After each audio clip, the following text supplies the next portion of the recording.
उत्तर प्रदेश की राजनीति में बयानबाजी का दौर हमेशा गर्म रहता है, लेकिन इस बार बलिया से जो खबर आई है उसने सियासी गलियारों में हलचल तेज कर दी है।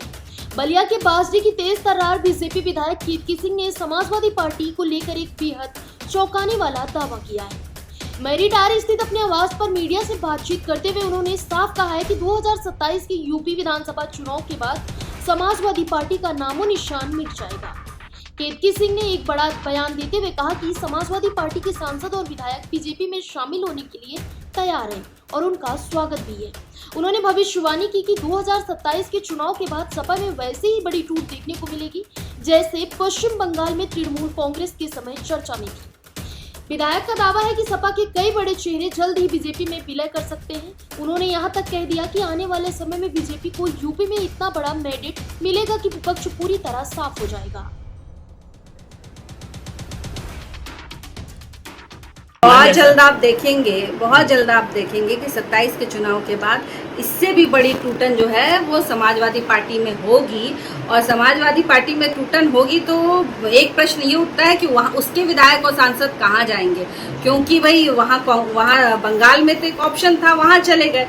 यहाँ तो कोई ऑप्शन है नहीं कि जाएंगे। मुझे लगता है कि प्रधानमंत्री जी ने एक बात बड़े प्यार से कही कि सामने वाले पार्टी के जो प्रमुख हैं वो हमारे मित्र हैं, तो हो सकता है कि भाई भारतीय जनता पार्टी में आ जाए तो हम लोग भी उनका स्वागत करें। हमारे बीच में ही शायद उन लोग काम करें तो हम लोग स्वागत कर सकते हैं। तो 27 के चुनाव के बाद ये मानते हैं कि ऐसा ही टूट होगा निश्चित तौर पर बीजेपी में विलय होंगे सब। ये इंडिया अलायंस देखिए, सिरे से जनता इनको हर प्रदेश में नकार रही है। इंडिया अलायंस को हर प्रदेश में इनकी यही स्थिति है। और आने वाले समय में ये क्यों हताश है, ये क्यों इस तरह की बयानबाजी कर रहे हैं, अचानक ये क्यों हिंदू हो गए, अचानक इनको राम जी क्यों याद आ गए, अचानक ये अपना जनेऊ लेकर और घूमने क्यों लगे, सिर्फ इसलिए क्योंकि इनको पता है कि जनता जाग उठी है और वह जानती है कि आपने इतने वर्षों तक क्या किया। जो यहाँ का बहुसंख्यक समाज है उसके अधिकारों पर आपने दूसरों का कब्जा कराया, उसकी जमीन से लेकर उसकी बेटियों के साथ आपने कॉम्प्रोमाइज किया।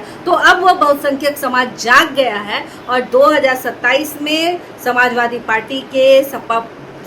पार्टी को भी दिखाएगी जनता और बहुत बड़ी टूटन आप यहाँ देखेंगे। बंगाल जैसे ही हश्र होगा 27 उससे बड़ा होगा, उससे बड़ा मैंडेट भी यहाँ पे आएगा। और बिल्कुल आप देखिएगा कि पिछले 2 चुनाव से बढ़कर जो है हमारे पास इस समय आएगा मैंडेट और हम बढ़िया लड़ाई यहाँ पर देंगे और समाजवादी पार्टी का नामो निशान मिट जाए, ऐसा प्रयास। समाजवादी पार्टी के पास नैतिकता नहीं बची कि वो राम मंदिर पे कोई प्रश्न कर सके या राम मंदिर पे वो किसी भी तरह का कोई प्रश्न चिन्ह उठा सके।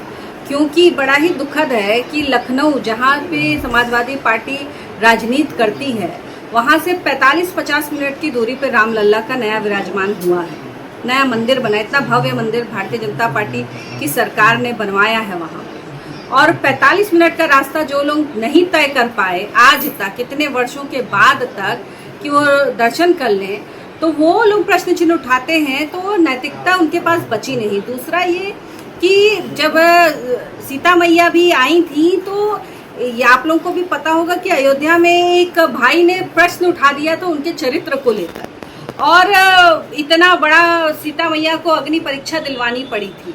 तो मैं ये जरूर क्लियर करना चाहूंगी कि उस भूमिका में कम से कम समाजवादी पार्टी के राष्ट्रीय अध्यक्ष जी को नहीं आना चाहिए। एक धोबी ने आरोप लगाया था जी, एक वही हमारे बिरादरी के ही कुछ, हमारे समाज के ही कुछ लोगों ने ऐसे प्रश्न उठा दिया था माँ सीता के चरित्र को लेकर, जो नहीं उठाना चाहिए था।